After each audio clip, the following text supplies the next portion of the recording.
Bizarre Brain Comics.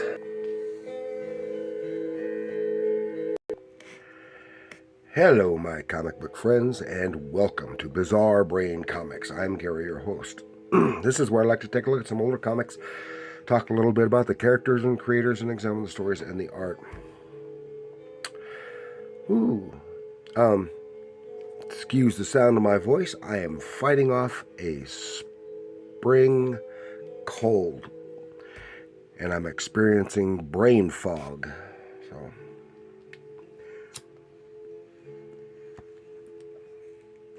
what I wanted to share with you today, this is MadHouse number 61 from Archie Comics from 1968. So, I've talked a little bit about MadHouse before, showed some before. Remember, Sabrina the Teenage Witch was first introduced in MadHouse number 22, several years before. Okay, MadHouse is a humor comic book published by Archie Comics from 1959 to 1982, and it went through several changes during that time, including changes in name. The first 18 issues, it featured Archie and his gang of characters, and more offbeat type stories, ones that made no sense.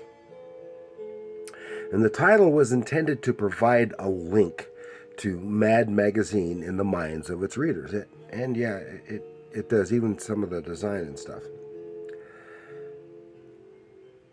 Starting with issue number 19, began featuring monsters and space stories, etc., and gags about pop culture. Some characters were recurring characters, such as Captain Sprocket, he's in here, Sabrina, and the hippie Clyde Didit, who became the title's mascot. In the late 60s, it morphed into a more standard Archie-type book with the band, the MadHouse Glads, which is a rock group with a revamped Clyde Didit and his brothers in the band. So yeah, he had Clyde Didit as the the mascot, not unlike Alfred E. Newman in the comics, but in Mad. But as I said, so this is, just so you can see a little better, Clyde Didit as the MadHouse mascot, and then he got a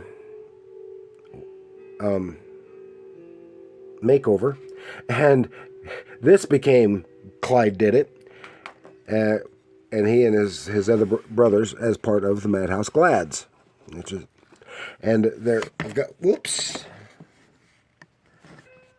wow, that'll make you dizzy.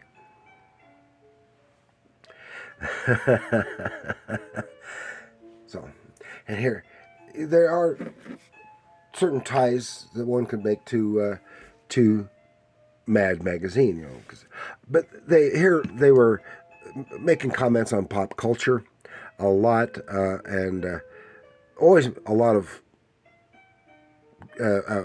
fun poking at the hippies, like in here.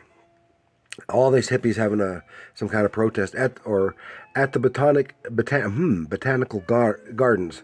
So here's this guy says, "Hey man, this is the last time I go around preaching flower power, because it's a giant Venus flytrap, and it's eating him and eating some of these other hippie types." He's got his sign of flower power, and then it tells you what the thing is. Here's the one hippie running off, dropping his sign says, "Save chicken fat." I'll come back to that. Yen for Zen. This is like Tyrone power. I know, unless you're really big into old movies, you probably won't know who Tyrone Power is, because he was a big-time movie star in the 30s, 40s, and 50s. Sign for hate, and save your souls, as SOLE is, as the sole of your shoe. And then we got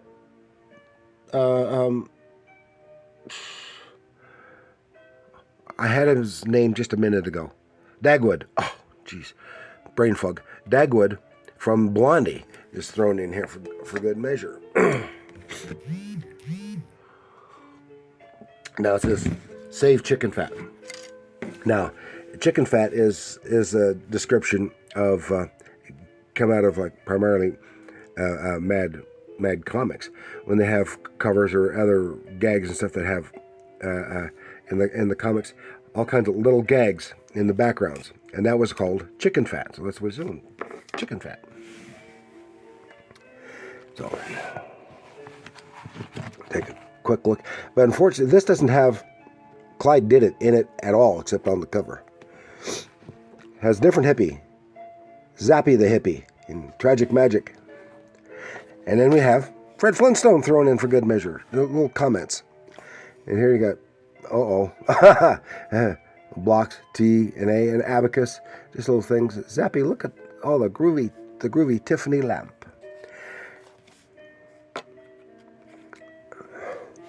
And other little things like the footprints and the, along here, 2 footprints in the hole, and then come 1 set of footprints. So, all that's kind of chicken fat, little gags thrown in. So they decided to get this from this antique store, this Tiffany lamp. This is his girlfriend. What's her name? Zappy, and I don't see. It'll tell. It doesn't matter. And it turns out, oh, that Tiffany lamp has a hippie genie in it. And they want stuff, and he does stuff for them. And they want to have a good time, want to party, and all this other stuff. But the Zappy's still isn't satisfied. The girl is. Finally, they interrupt the genie's nap time, wake him up, because he wants a kick. Yeah, give me the kicks. So he gives him kicks, all right. Puts him in this in the stocks with this machine, giving him kicks, and then has moral and stuff, and there have King Kong in the background and little things. It's fun stuff.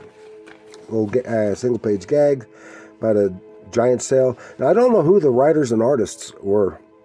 They were just regular stable from the Archie comics, but with seldom any identification, and just poking a little fun at some of the rock bands, making up like the Bowling Ballers, the rock combos, stuff like that.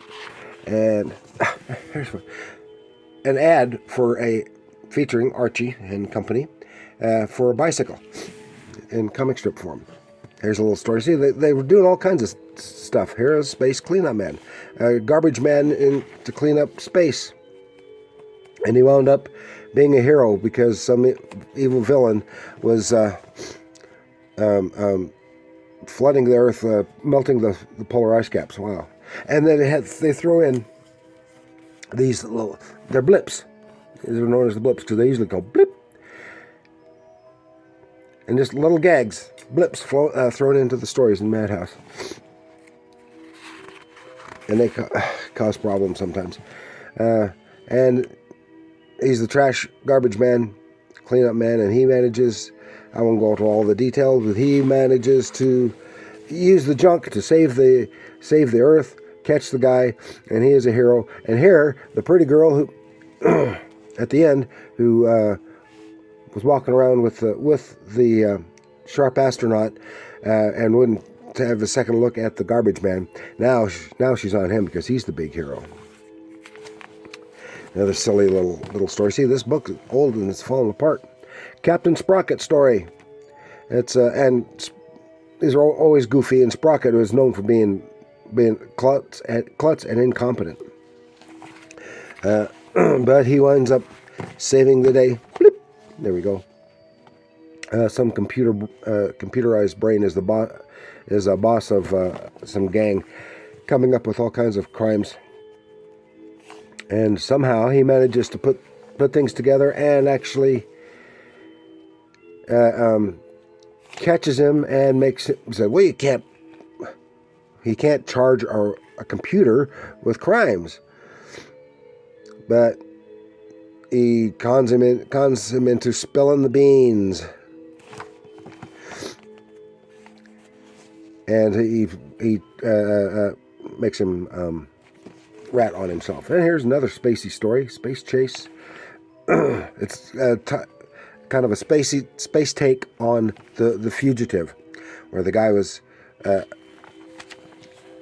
wrongly accused of a crime he didn't commit.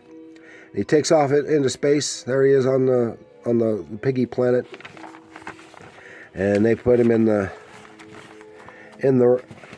arena, and he winds up taking out the bunny, and because these are all animal-based people, and takes out the goat man, and so but then when he's supposed for winning, he's going to be rewarded with marrying the pig princess.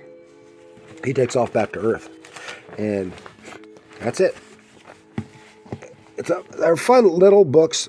I wish that they would reprint more of this stuff. I mean, inclusively, the MadHouse title. Maybe some facsimiles or something. But it's all good, clean fun. And that's the kind of the stuff you don't see anymore, even from Archie. Except some of these stories are reprinted in the digest comics, and I don't think they're even done that much anymore. So, but it's fun. And in a few days I'll show you the MadHouse Glads, the follow-up. Anyway, that's what I've got for you this time. And do like, share, and subscribe. Have you ever seen any of these MadHouse books? Yeah, it's kind of like Mad for kids. So good, clean fun, and silliness. So I hope you enjoyed that. Like, share, subscribe. Do leave your comments, and remember, comics are art.